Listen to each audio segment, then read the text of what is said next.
Hello everyone, welcome to my channel. This is Dr. Spinach and today is day 11 of 15 of PLAB 2 Video Sprint Public Accountability Challenge. And today's topic is understanding your PLAB 2 results in order to understand what examiners demand from you in your PLAB 2 exam. So what I'm going to do here is again share the screen from GMC website and this goes over here. I hope you can see this. So if you go toward understanding into the GMC website PLAB2 guide, you come to the number 12 and you will see understanding your results. Now, if you remember in our previous video, we actually talked about how you are tested.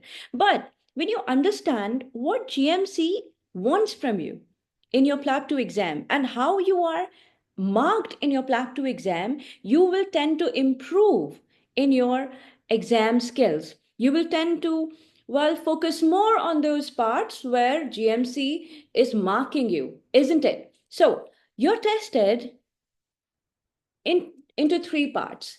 So the first part is calculating, the first part is, well, um, they mark you quantitatively over three domains. Okay, we'll talk into the details of that. The second part is they give a standard judgment of the station that you performed overall into in four parts. All right, we will talk about that too. And finally, they mark you on, well, a little qualitatively on preset statements. And this is the qualitative feedback.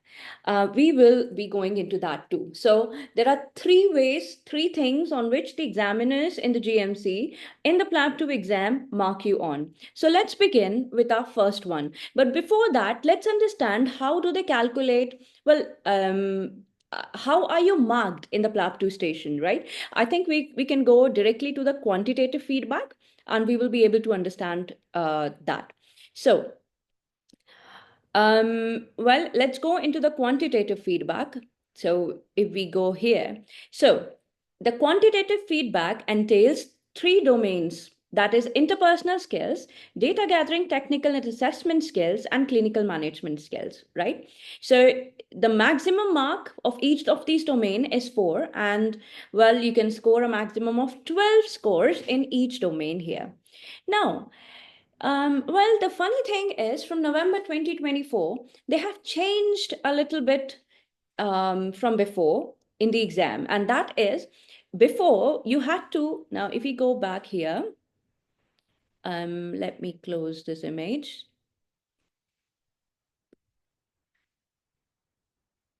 Now, before November 2024, if you can see, you had to pass at least minimum of 10 stations and well, a minimum number of scores were given which you would need to pass in every stage in every station and overall as well, right?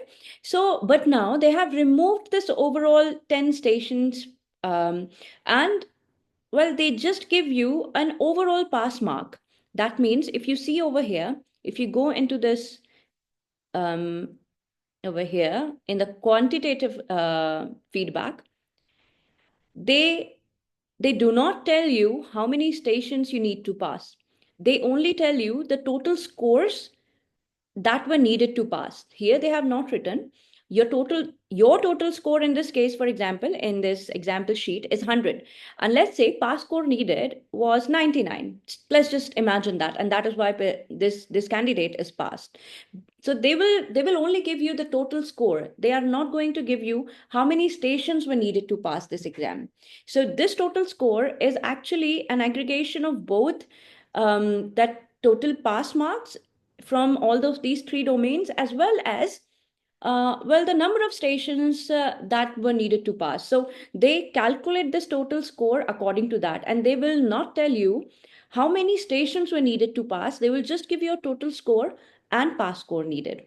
So they have made it a little simpler now. Now, so we have three domains that they mark you on, and we have already seen how much total marks are needed, and pass score needed for each station and your total score. And then the total score calculated. There is no minimum pass stations that you need to pass, all right? Now moving on, this is quantitative feedback.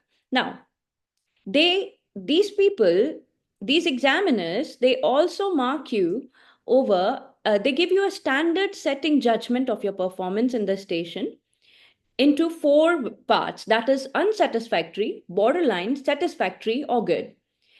Um, the judgment does not determine whether you pass the station, and the thing is, it is not included in your results. This is a judgment that they give overall, and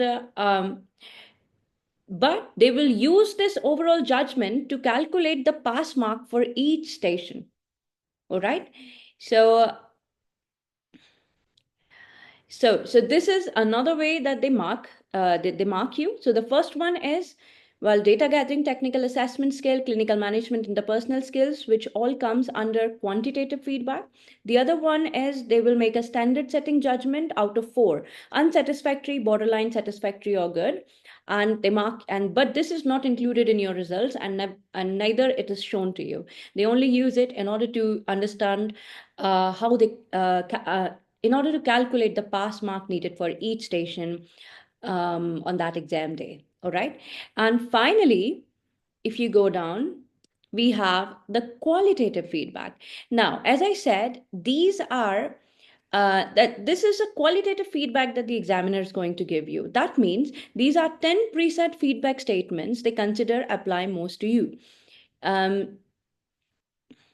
They only do this, like they are going to mark you cross if they find that their standard setting judgment is that you were unsatisfactory or borderline. Sometimes they also do this even when your whole station was satisfactory or good. So these are the things. If you find that you have a cross or Y in your feedback statement over here, these are the preset statements. And what are these? These are language, listening, rapport, management, diagnosis, examination, findings, time, issues, and consultation. If you find a Y or a cross in these in the station number 1, for example, 2, for example, that means you did not perform well in these. That means you had gotten maybe the wrong diagnosis, your examination findings were not satisfactory, your listening skills were not found satisfactory. So this gives you a qualitative feedback. That means that these are the places that you need to improve on in this particular station, right? So how is this going to help you if you are, let's say, taking this exam for the first time? This is going to help you to build on all of these 10 skill areas. Now, how can you build upon all of these 10 skill areas? Well, if you see here, let me close this for you. Now, if you see here, these are the feedback statements.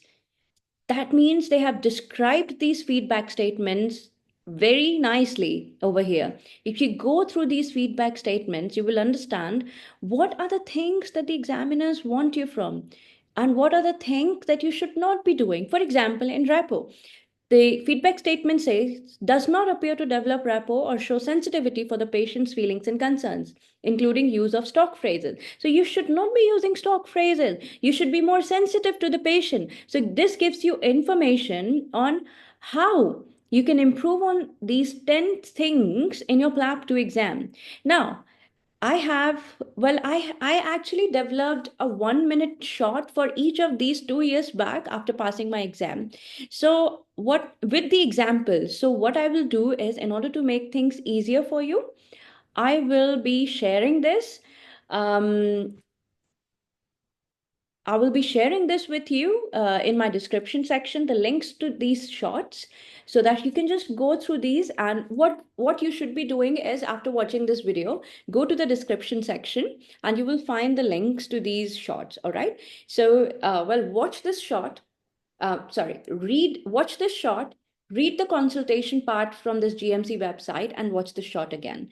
And you will understand what does this consultation means, what does listening means, and how you can improve using these feedback statements in your PLAB 2 stations, which you're doing and practicing right now.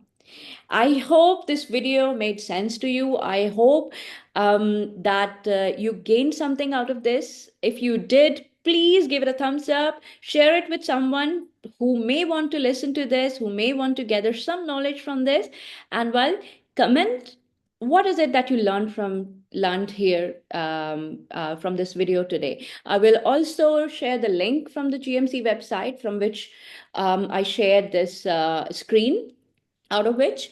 And um, subscribe to my channel if you have not already done so. And I also take mini courses for PLAB too. This is like one-to-one sessions and mock sessions as well. If you're interested, you can DM me on Instagram. That is on my Instagram ID. That is dr__spinach. And or you can email me on drspinach21@gmail.com. So both of these you can find on the description section below.